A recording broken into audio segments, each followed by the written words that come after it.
Thanks for joining us. Today marks the 10-year anniversary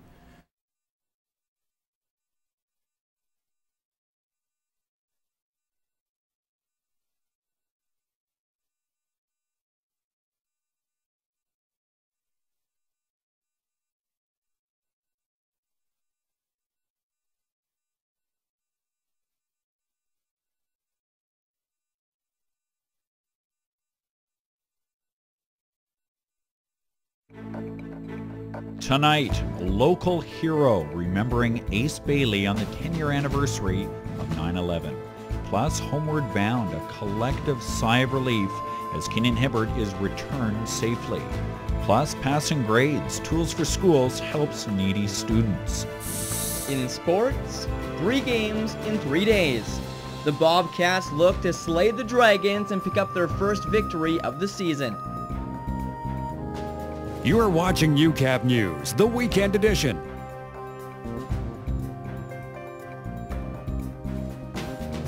Good evening. Thanks for joining us. Today marks the 10-year anniversary of 9/11, a tragedy that claimed nearly 3,000 lives, including those of 26 Canadians. Lloydminster native and hockey hero Garnet Ace Bailey was one of those killed in the attacks. A decade later, through his legacy, the man known for putting a smile on everybody's face is still improving the lives of many.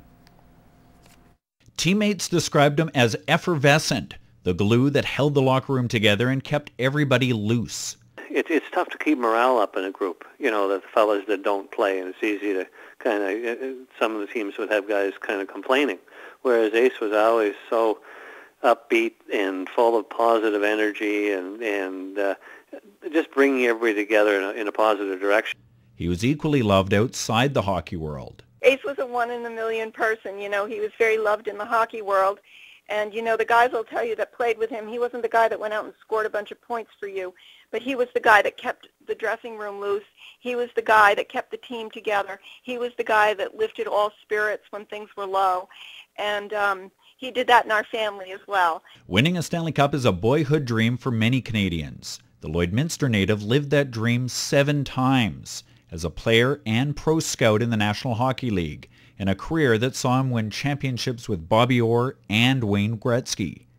But Bailey's storybook life came to a sudden and tragic end on 9/11, when he was killed while a passenger on United Airlines Flight 175 that crashed into the World Trade Center, leaving behind Catherine, his wife of 30 years, and Todd, a son who was 23 at the time. In the wake of his death, his family started a foundation in his name. It's raised $1.5 million through various fundraisers and helps sick children in the Boston area, a cause always close to Bailey's heart. Ace would just take it and run with it. And the kids, you know, whether he was doing a Donald Duck imitation or a clown costume or balloons or whatever, he gave it full out and so much energy for those kids, they couldn't help but get just, you know, excited. Ace adored children, and children adored Ace. And it was a constant theme in Ace's day. He was always doing something to make some kid happy. And the man who was Gretzky's first roommate on the road and someone the Great One described as a father figure and mentor also had a huge impact on his hometown, where he played all of his minor hockey. Well, Lloydminster Minor Hockey's a supporter, a fan of Ace Bailey and everything he did in the community and in the hockey world. So we have a boys tournament in his honor, in his memory every year. 10 years after the tragedy that claimed his life, Ace Bailey's indelible and uplifting spirit is as strong as ever. Getting kids back in school is a major expense for many parents. Recognizing that, the Lloydminster United Way and Staples partnered together once again for the local Tools for Schools program. Shauna Rushuk has more.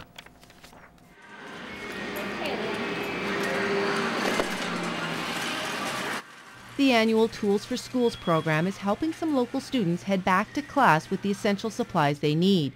It also gives support for parents who may find it hard to make ends meet with all the expenses that come with the start of a new school year.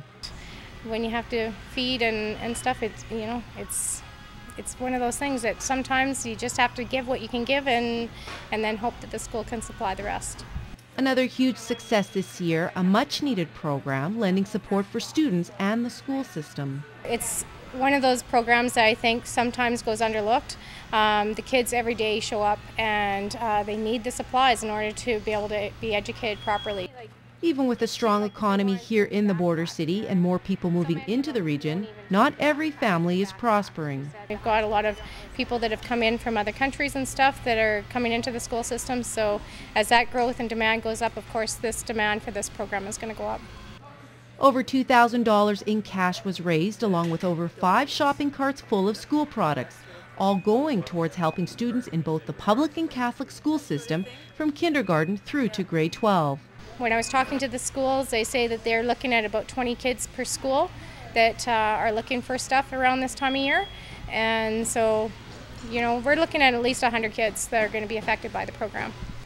The campaign wraps up this weekend. However, Tuck says both Staples and the United Way will still accept cash donations or school supplies for the program. Shauna Roshik, Newcap News. Poetry and stories filled the night air on Saturday as writers from around the border city got together for a meeting of the Saskatchewan Writers Guild Board. The displayed photos are textures and colors. Words chosen carefully and well received were the order of the day as local writers shared their talents at an open mic night hosted by the Saskatchewan Writers Guild. We have wonderful writers across the province, and to get to meet some of those writers is a lot of fun for us as well. The Guild boasts 700 members across Saskatchewan, with 2/3 of them in Saskatoon and Regina. Part of it is outreach, to show people that we're not an organization that is completely hub-centric, that we do care about the writers who are in the rural areas and in the areas outside of the bigger cities. The group welcomes writers of all levels and includes first-timers and those who've published multiple times. After former Tanrock Bobcat Ty Carey scored the OT winner in the season opener Friday night, the Bobcats and Pontiacs faced off in the back half of a home-and-home last night up in Bonnyville. The Ponts gave the home crowd something to cheer about early on as they led 3-1 after 20 minutes. Tommy Baraskis on the power play in the second tallied the lone marker to extend Bonnyville's lead to 3. The Cats made it close in the third, but too little too late. The Ponts sweep the home-and-home. 5-4 is the final. Well, the Cats are back on the ice this afternoon for their third game in as many days, hosting the Drumheller Dragons, and it showed early on. Dragons on the power play. Kevin McMillan wires it home. It's 1-0. Drumheller adds to their lead a minute later. Moffat and Grant Baker get their signals crossed, coughing up the puck to Kenton Levsk. He chips it into the yawning cage. 2-0 Dragons. The physical play picks up Baker in front of the Dragons bench, levels Riley Sprague's. He would lay on the ice for a bit, but then would go to the room. It seems to spark the Bobcats. Kyle Bowen off the boards, down low to Christian Kopech. He slips it far side, cutting the lead in half. The Dragons get it back before the first is out. Levisk picks up the puck behind the net, then slides a wraparound under Emrance Mashmeyer. 3-1 Drumheller after 20 minutes. The Dragons pick up where they left off in the second on the 5-on-3 man advantage. Off the draw, Davin Stenner finds Josh Kluk in front. It's 4-1 Dragons. Now 5-1 Drumheller still in the second, back on the 5-on-3 power play. They capitalize once again. Trevor Tracy can't slip it past Moffat, but the rebound goes right to McMillan. He tickles the twine. Dragons up 5 after 2. They take it 6-2. We've just got some work to do. We've got to get stronger in all our positions. We need to make a little bit more commitment, and anyone who knows me knows that Tuesday and Wednesday won't be pretty around this arena.